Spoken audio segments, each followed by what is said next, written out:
$40 Million Slaves by William C. Rhoden tells the history of black athletes navigating the racist efforts to limit their participation in sports. Largely focused on athletes in America, the book begins in the 1700s and continues into the 2000s. Through the stories of various athletes, Rhoden presents his case for how organized black athleticism as a means of control was first cultivated on plantations and shows how that mentality continues into the present. $40 Million Slaves makes 3 points, the first 2 of which there is no denying. Point 1. Black athletes' ability to thrive and dominate in situations where physical ability is a determining and equalizing factor is indicative of what black people at large might be able to achieve in other industries and areas of society with a level playing field and equal access to resources. Point 2. Black athletes have been a significant physical presence in sports such as basketball, football, and baseball, but with little actual authority or ownership in these professional leagues. Point 3. The journey of black athletes to integrate major sports was difficult, but resulted in a culture of them representing black masses united by a shared experience. The irony is that in exchange for being allowed to play in the majors, black athletes had to sever ties to the black community and become a part of the mainstream. And as part of this trade-off, they had to stop speaking out about race and social issues to remain non-threatening and palatable to their general fans. The book's title is coined from a phrase that was shouted at the basketball player Larry Johnson during a game. Johnson had previously made comments about the manner in which black athletes were treated and the industry's efforts to get the group to see themselves as separate from the larger black community. His lamentations were dismissed as merely sour grapes, griping from a highly paid athlete who should have been grateful for the opportunities given to him. In actuality, his ability to look at his success and see how lucky he'd been to find sports and use it as a way out of poverty did not result in him seeing himself as special or the people in his old neighborhood as being the problem. Instead, he recognized the overall unfairness of being locked into poverty and having his odds of escape be dependent on catching a lucky break. In some ways, the book is an incredibly astute metaphor for the impact of integration on the broader black community. But the title struck me as inappropriate because regardless of what current professional athletes might endure, in no way possible is their experience anything like what our ancestors had to deal with. There are levels to this. I'm sure the title was selected because it's provocative and would generate attention, but it detracts from the book's potential impact because the flawed comparison collapses a large part of the book's thesis. I get that the physical prowess of athletes is exploited for the financial gain of wealthy individuals and large organizations, and they are put on a development track geared towards making them better athletes while at the same time socially moving them out of their community and fully into the sports industry. But I dislike the lazy shorthand of using the term slave to haphazardly describe any individual who faces difficulties or unfairness. Being paid millions of dollars in exchange for the use of your body while having your mind and larger aspirations ignored because of your race is certainly unfair. But it can't begin to compare to having to perform back-breaking labor, being considered 3/5 of a human, and receiving no payment for your troubles. Having a choice on whether or not you participate in a sport negates comparisons to being a slave. The title $40 Million Slaves would have been more relevant if the book focused on college athletes who risk their bodies but do not get paid despite generating large amounts of revenue for their colleges and sports-related companies, or even to a lesser degree the countless number of professional athletes who make millions during the course of their careers only to wind up relatively broke. The practice of using black bodies to produce labor from which white institutions generate wealth has existed at this point for several hundred years, but one might assume that following emancipation, and certainly integration, black athletes would be able to not only profit from their physical labor, but to also occupy positions of authority in the sports leagues within which they play. Rhoden is at his strongest when diving into examples aimed at showing that this is not the case. $40 Million Slaves shows a repetitive cycle that occurs throughout history across various sports.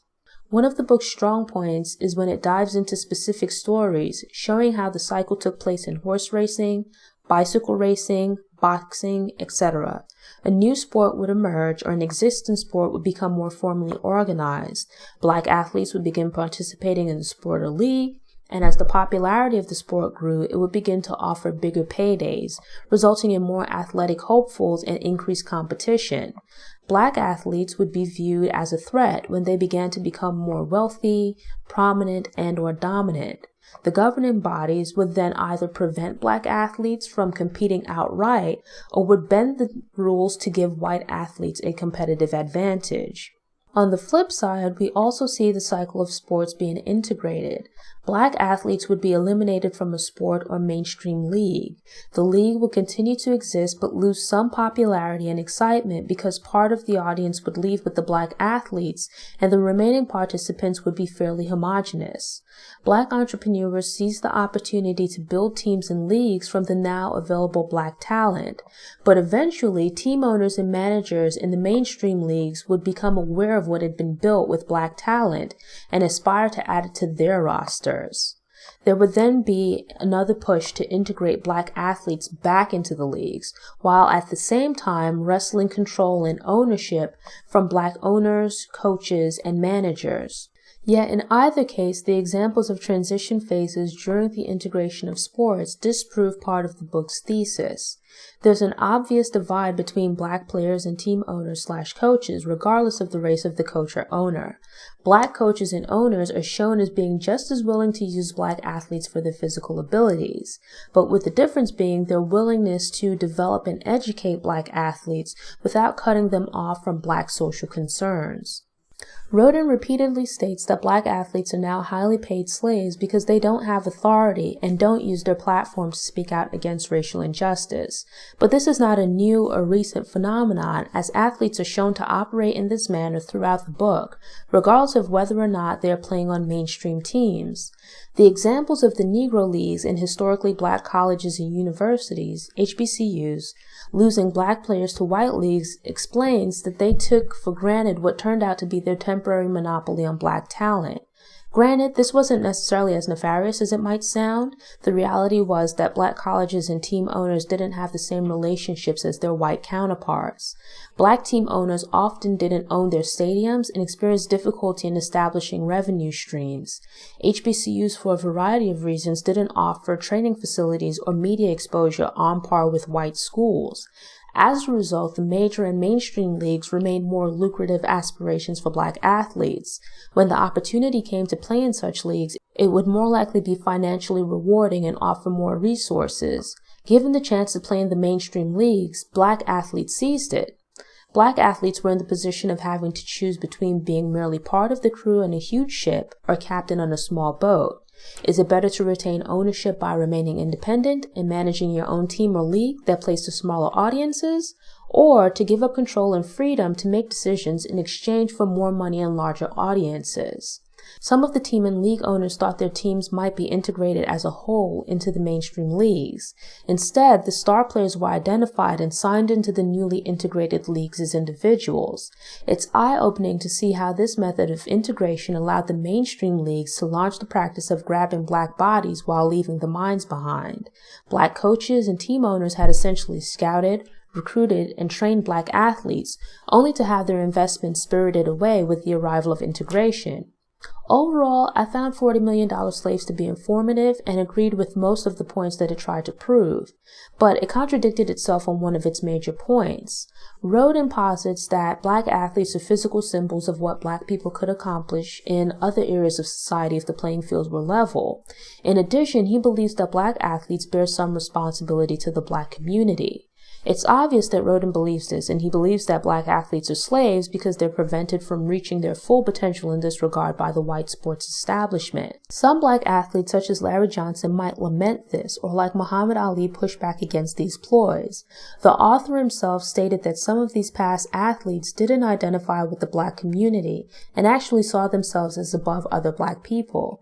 How then does this theory come about that this is a relatively recent development that occurred as a result of integration? Jack Johnson fought the Great White Hope, but nothing is said of him actually advocating for black people. I'm not saying that he didn't, because honestly I don't know. It seems like he was a great boxer who lived lavishly, dated white women, which was scandalous at the time, and was pursued by the government.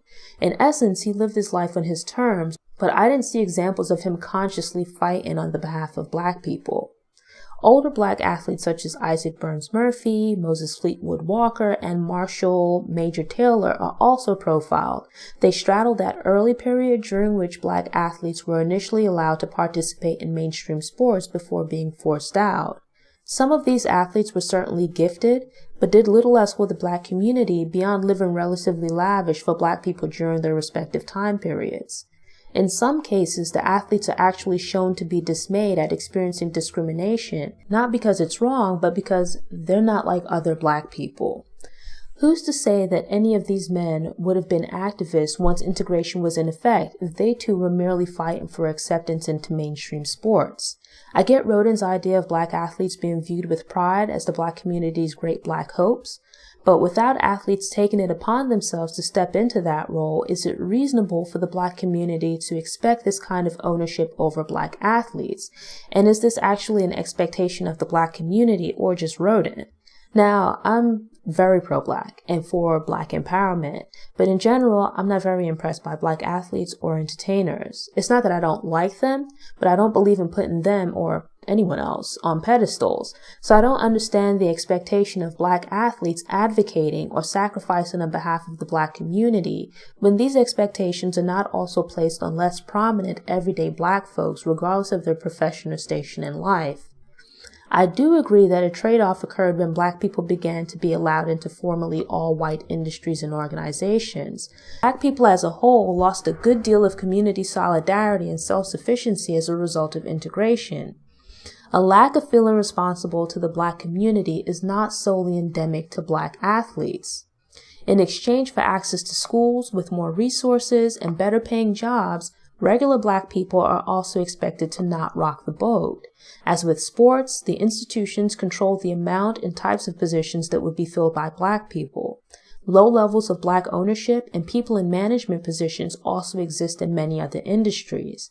Though admittedly, unlike sports, black people may not be a sizable amount of the physical workforce. Don't get me wrong, $40 Million Slaves is a good book, but it requires overlooking some flawed arguments. From reading the book, I got the sense that William C. Rhoden derived a lot of personal pride from black athletes. They had an impact on him as a person, his view of the world, and ultimately his career.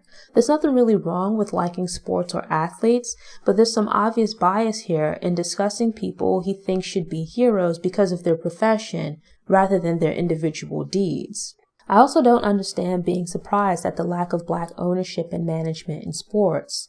Imagine that you're treated badly and eventually kicked out of a league because of your race. You go off and start or play in another league largely comprised of people of your race. Eventually, the old league comes to realize your talent and invites you back to play. There's some terms and conditions, but you're offered a salary and a spot on a team. But why would you expect the old league to willingly offer you a seat at the table? How often do people just willingly give up power or money, especially if they've shown in the past just how little they care for or value you? Would you really be surprised at them not also including an invitation for you to coach, manage, or own a team? I view Bob Johnson as being problematic because of some of the content aired on the channel that he founded and comments that he's made. But I didn't think Rhoden's argument against Johnson selling his company to Viacom made much sense. He seemed to believe that Johnson should have taken less money and sold to another black company, seeing that difference is somehow given back to the black community. I agree with supporting black-owned companies, but do not agree with the idea of holding black-owned companies to unreasonable expectations that are not also applied to companies owned by members of other races or ethnic groups. Just think of the numerous companies with little to no black people in management that are patronized by black customers, but they're not disparaged or boycotted. After Michael Jordan left the Bulls for the second time, I stopped watching basketball and lost track of what was going on in the industry. I knew that he'd returned to the Wizards, but never watched the game and didn't know what was going on. So it was interesting to learn about how his brand had been developed early in his career, but I was surprised to learn the details of his final retirement. Making that story the foundation of the book and using it to anchor the other examples of black athletes being shut out of or tightly controlled in various sports would have likely resulted in a nearly perfect book. It should be noted that Rhoden does make an attempt to also address how the machinations of the sports industry have also affected black women. He rightfully points out that as with the wider civil rights and women's rights movements, the concerns particular to Black women have been overlooked if not outright ignored. But this is all pretty much limited to one chapter and really just one thorough example. While stating that Black women are often an afterthought in the sports world, he also manages to make them seem an afterthought here. Despite the trove of nonsense that has been directed towards the Williams sisters and their dominance of tennis, I was surprised to not see their story covered here. $40 Million Slaves is certainly a book about the various sports industries and athletes, but you shouldn't be put off by the idea of reading it because you're not a sports fan. To be clear, I was a huge sports fan as a kid, especially a fan of Michael Jordan and the Bulls, so reading about the behind-the-scenes stories from that time was interesting and somewhat nostalgic. But I refused to watch basketball since Jordan retired from the Bulls, and it's been a few years since I've watched a non-Super Bowl football game. But I still found the book to be incredibly interesting as the stories focus less on sports trivia and more on the strategies to get Black athletes into leagues or to keep them out. Granted, some specific matchups and games are discussed in detail, but they're sprinkled throughout the book and told within the wider context of the sports figures' lives. Thanks again for tuning in. If you enjoyed this episode, please click the thumbs up button and share it online. I hope you'll also subscribe and return for future episodes to get motivated, get inspired, and get stories of Black history made and in the making.